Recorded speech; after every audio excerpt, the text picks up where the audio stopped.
Hello, everyone. Welcome to the fourth recording of a developer preview of Hypernode.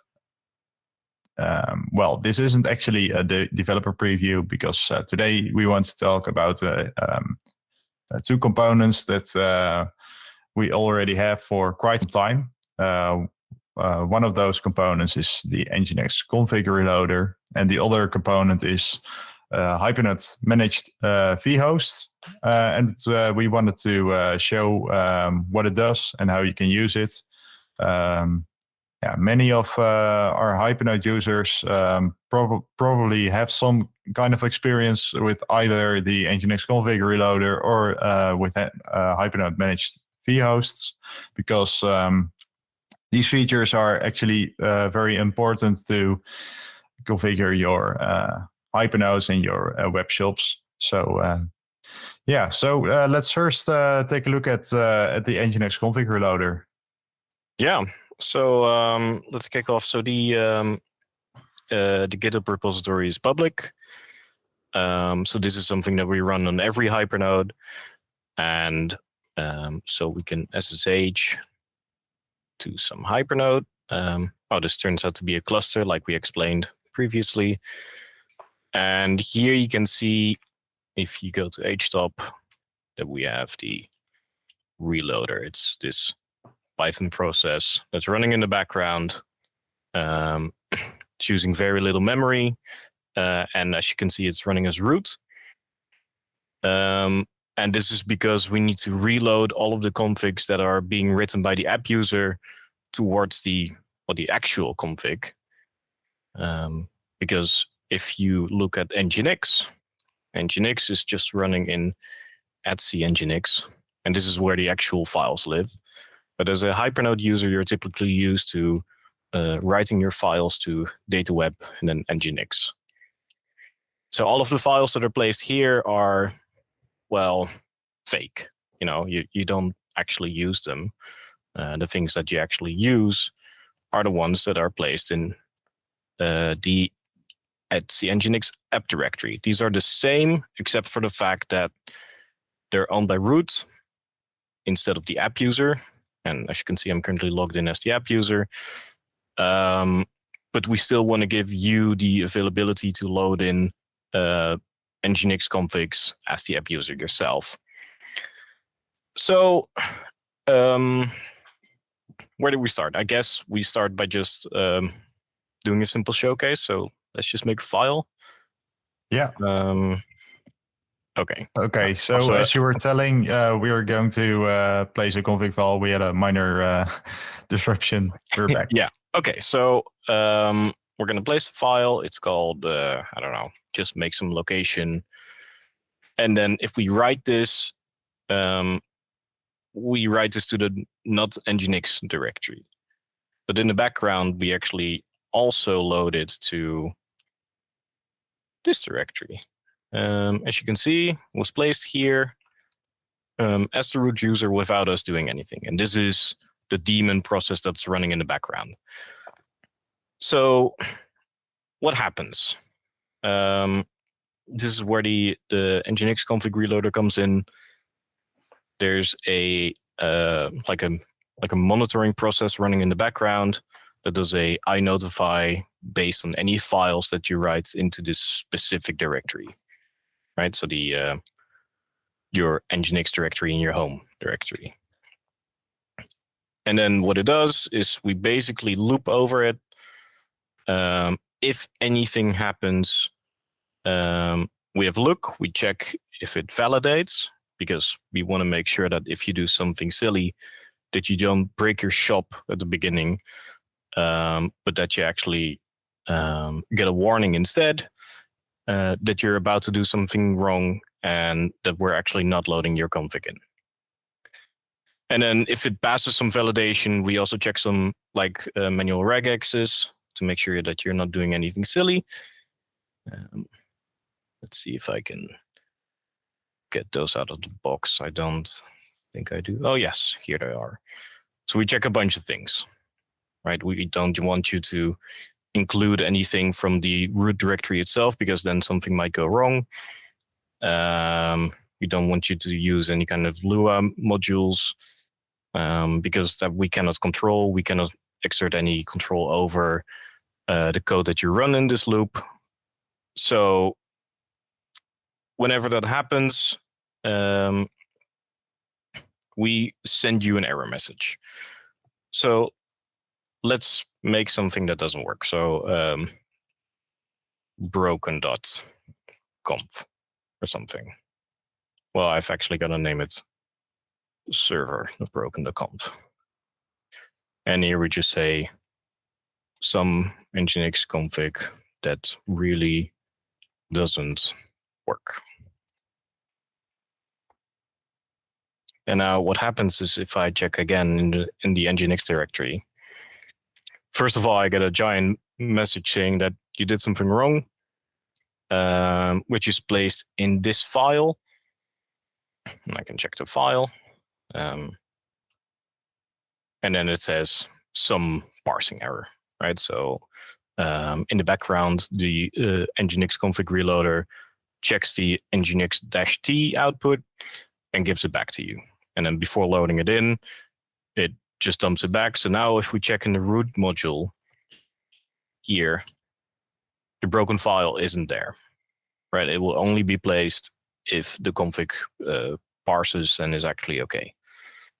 So now we can act upon this. We can say, well, okay, so the broken config that I placed earlier that actually doesn't work. And then the config reloader sees that we changed something, checks it again, and then it's fixed. So yeah, it's actually quite simple to use. There's not too much to show about it, about this component, Yeah. but yeah, it does what it needs to do.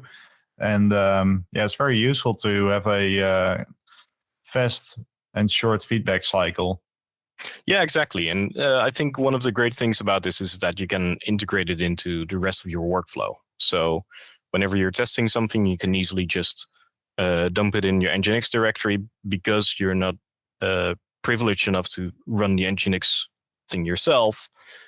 This is a very low barrier to entry way of writing NGINX configs, which is like a nice bridge to talk about the Hypernode managed VHosts tool we have. So the NGINX config reloader itself is running in the background. This is like a daemon process that you don't have to worry about, but you can use the Hypernode manage VHosts tool for yourself. So we specifically made this a while back. This, like the NGINX config reloader, already exists for quite some time. And this is just to get you jump started into writing NGINX configurations for your VHost yourself. So I don't know, let's say you're a Magento developer and you want to expose your example.com Magento 2 webshop to the world.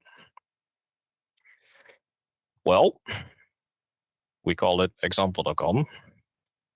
And we say we have a type. It's Magento 2. And then we make it. So we can check what happened in the background and see what it's actually doing by listing all of the current VHosts that are active. And now I have two. Well, one of them is the VHost that comes with the Hypernode. My Hypernode is called Test Alex. So typically we already have one pre-configured. But the one that we just added is now available with the Magento 2 type. And next to that has nothing else configured. So this is like the most bare bones example. Yeah, so just because it's it is specified as a Magento 2 type, so we do some templating or scaffolding to set this VHost up to work for Magento 2 applications. but it doesn't mean that that's it. So you can customize things. You can get rid of all the configuration that is inside the directory. So you're not forced to keep those configurations, but it's like a kickstart to use your NGINX configuration for this specific application. Yeah, exactly. So the type that I specified, like Magento 2, it's just a template, right? So we can check. It made a new subdirectory in your NGINX directory with a bunch of files, and in here you can see like I don't know, just the regular public Magento 2 config. It's very simple, but at the top of the file, you can see that we placed a checksum. This is something that we keep track of inside of the Manage VHost tool, so that if we ever tend to update these templates and you haven't changed them in a while, and we notice some flaw or some updates, and then we want to patch it, and we can tell that you haven't patched it yet, so you haven't changed the file, we can compare the checksum of the file to the checksum within the first line, and then automatically update it if you haven't touched it. So, I don't know, let's say we update something to the Magento 2 file, but you have changed it, like I add a new location, new location, and now we update it with example.com, or we want to automatically write like a specific varnish configuration for you, which is also something that we offer within this tool. Then we try to template it inside if it's possible, like if the checksum passes. But now we notice that, hey, we expect some default value here, and we see that you added something, and we cannot place the new varnish configuration unless we fall back to like the default template. And if you're okay with that, then we just override it with the new varnish block to automatically pass stuff coming into that to the varnish backend. We can automatically template that in, but if you don't want to, then you just say no, and we don't update it. So then the file is still the same. Your location block is still in there. But sometimes this is fine. So let's say we do, and we say yes. Then we do keep a backup of your configuration as specified, so that if you change your mind and you feel like rolling back, you can always just have a look here. Oh, oops. And then it's still there. So you can always just revert back. But in the case that we are right now, we placed a varnish redirection block. And yeah, it's pretty cool if you ask me, but I'm very biased. Yeah, so currently, this is a nice thing to show as well. So currently we have varnish enabled for this vhost.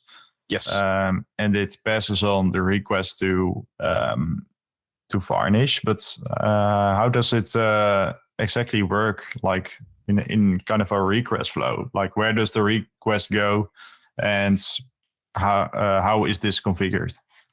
Sure. So everything comes into the NGINX backend first of all, and before we throw it to the Magento backend or whatever kind of backend you're running, we first pass it through the varnish host, which we by default run on 6081. And then that can decide whether to return the cached version of the request or pass it through to the actual backend, depending on how you configured varnish. So this is just like the default template in which you use NGINX combined with varnish. So, I mean, your mileage may vary, of course, and you can update it to whatever you'd like, but this is typically used in a production backend.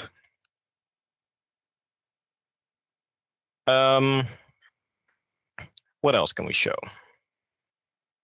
Let's see. So another nice thing about this is if you have a DNS record pointing to the server, you can automatically request Let's Encrypt certificates to be configured and to be renewed automatically. So, for example, this domain name is pointing to this server, and then we can say, well, let's order SSL certificates using Let's Encrypt for this. So I can just specify HTTPS. If you order SSL certificates through the control panel, this will automatically use those. But if you haven't, then we order Let's Encrypt certificates for you. Normally, we recommend using the SSL certificates through the control panel because, I mean, if I now order a Let's Encrypt certificate and they have some kind of outage or you're being rate limited, we have no control over that. But all the SSL certificates that we manage ourselves are, of course, our responsibility, and we'll make sure that that works. But for now, we'll use Let's Encrypt. So in the background, we use Dehydrated to make the challenge towards the Acme server of Let's Encrypt and generate a certificate. So what it did in the background is it did the HTTPS challenge, or HTTP challenge, generated a certificate. And as you can see, if we list it again, you can see that it now says true. So in the background, it did a couple of things. First of all, it added a new server block. So in the NGINX sites directory, there's a bunch of files. For every vhost, there's an HTTP file. And for every vhost that has HTTPS configured, there's also an HTTPS file. So let's have a look at this one.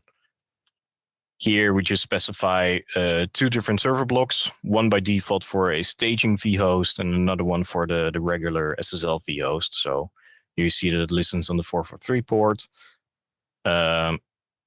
For this one, it's configured as a default server, but you can also disable that and point it to some other vhost that you'd like to have the default server.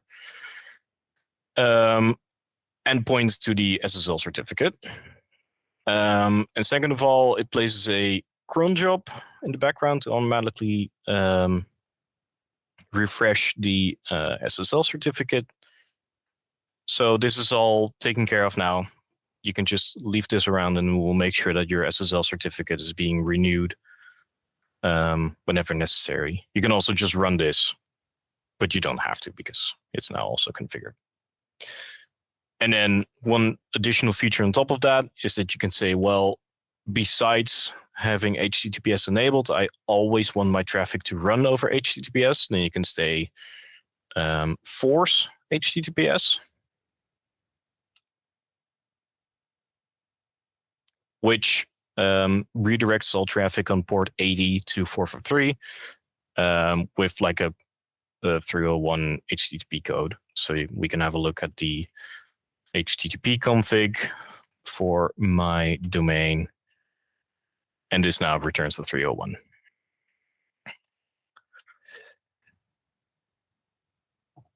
So much for the SSL stuff.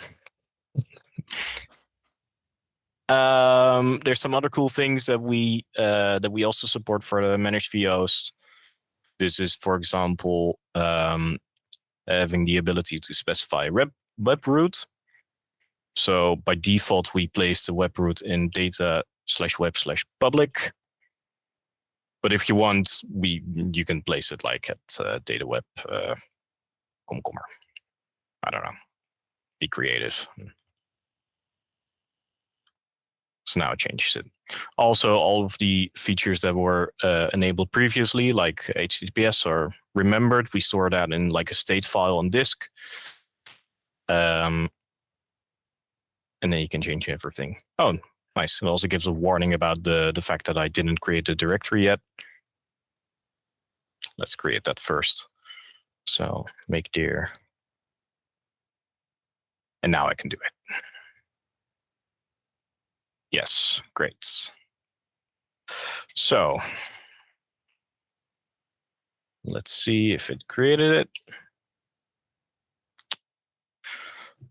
Good. Oh, very nice.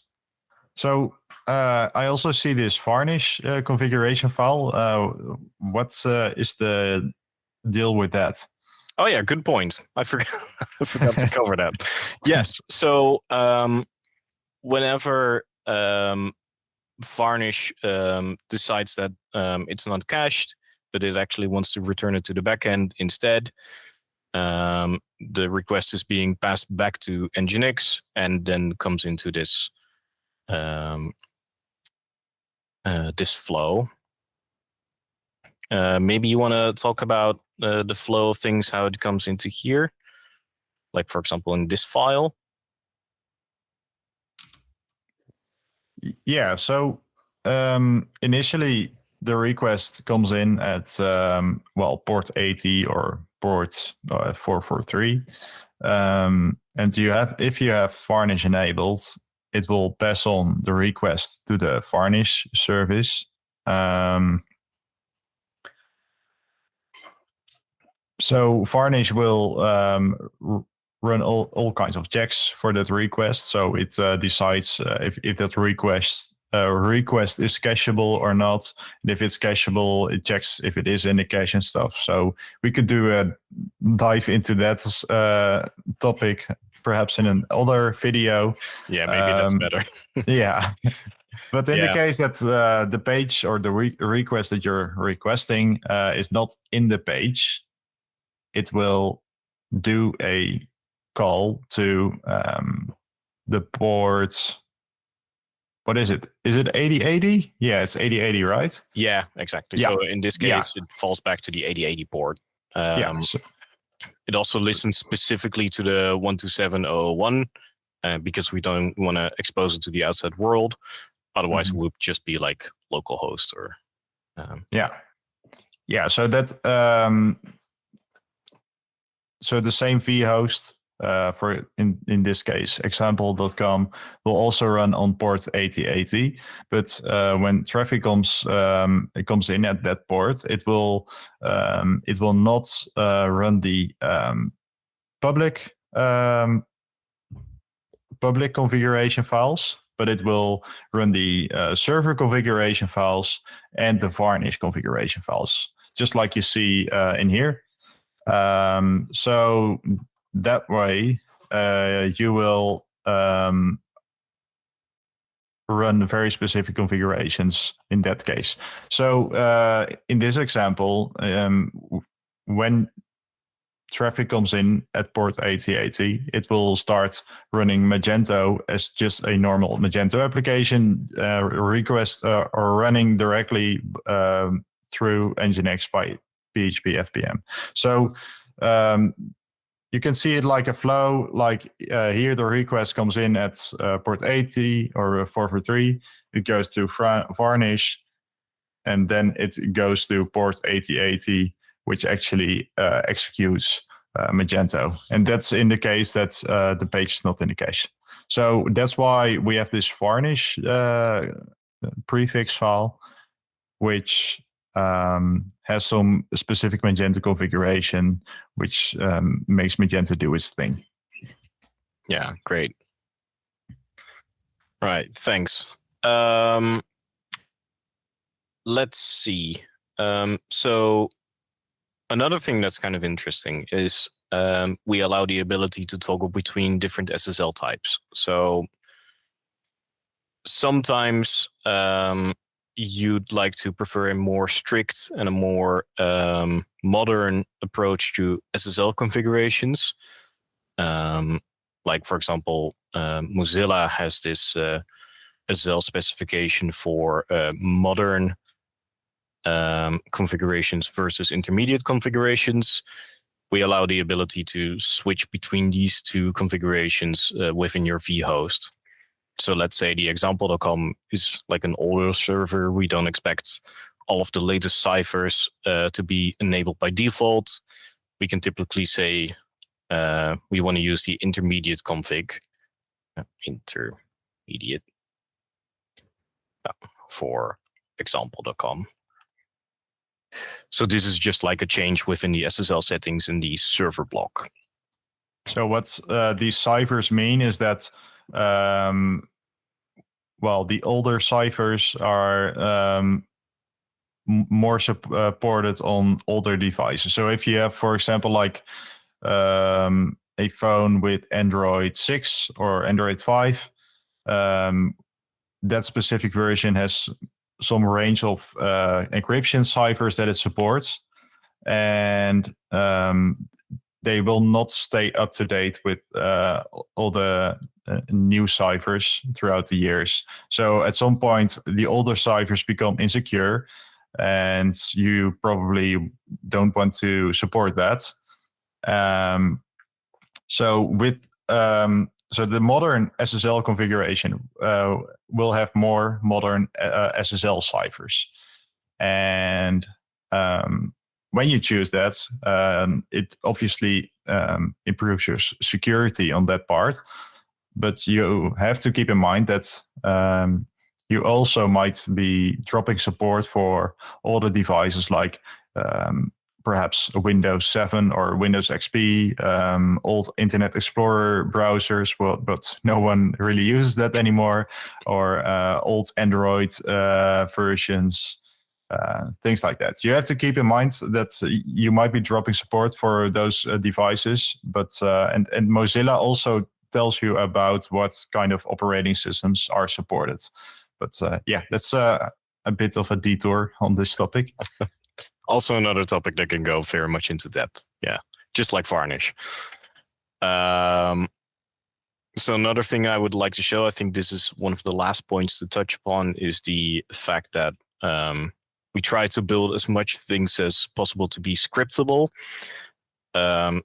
So what you can do is by default, once a week, all of the Hypernodes we update it with this command, where we try to ensure the state of all VHosts to be the same as specified in the state file. But if there are any changes, like you change the type, but not the, but also the checksum within the file, we don't touch it, right? So this is what we run by default every week, just to ensure that the state is ensured on your Hypernode. And then last but not least, you can also list everything, and then you can give it like a different format. So if you want to output it in JSON and then parse this using something like JQ or whatever you fancy, whatever your tool supports, you can do this. You can also output this to CSV, so you can load it into whatever script you like. Yeah, we try to think about that beforehand. So anything else you wanted to cover, Timon? I don't know. I think that was about it. So perhaps we could take a quick look at the different types that we support, like the template types. Yeah, sure. It's quite a range now. So yeah, we try to update them with most of the modern CMSs, and we try to adhere to the most default template that they offer, and then we apply it to the census that the Hypernode platform allows us to. So for example, what do you want to see, like shopware 6? Yeah, sure. All right. So let's make a new one. There's also this handy alias HMV if you get tired of typing it. So shopware6.com, and then we give it a type shopware6. So let's go back to the shopware6.com. And here there's a couple of files in here. Oh, I think I still have the, no, I don't. So, like I said, so most of this stuff is advised by Shopware itself. So yeah, I mean, we can't comment too much on this, I guess. Yeah. Well, yeah, it's very nice that you can get started so quickly with all those templates. We also have a template called generic PHP.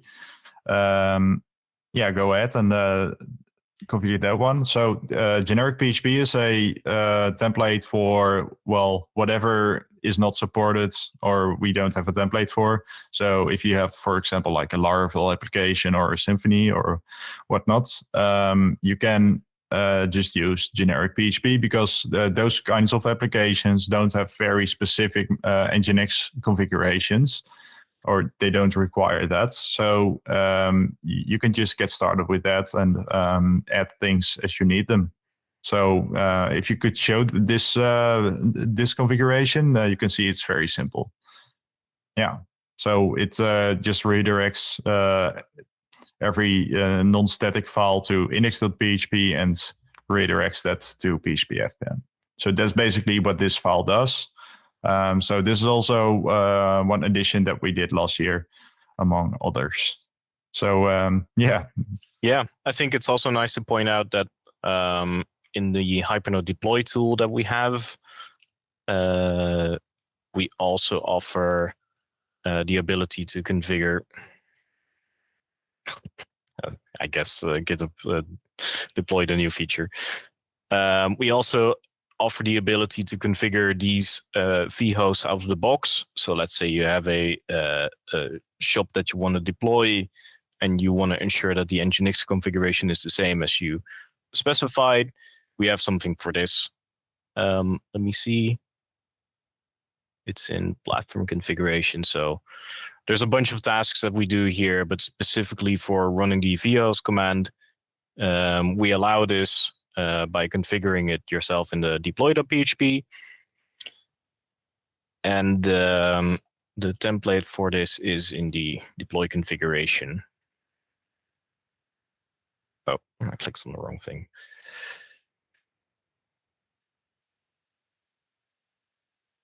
Okay, no, we don't.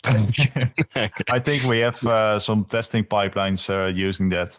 We are currently tinkering with these kinds of features like platform configurations. We talked about that a little bit in the previous episode, but we want to make them a bit more robust. But you can go ahead and try them out already. Yeah, I don't think we have them in here as well. No? Oh, okay. Now, this one does have something with Hypernode managed VHosts, but this was pre platform configuration era. So yeah, that's a bummer. Okay, sure. In any case, this is available. You can just use the platform configuration option to specify a vhost, like a specific domain name that you want the application to target towards, and then a Hypernode deploy will set up everything else. So I think that's a very nice combination of tools. All right.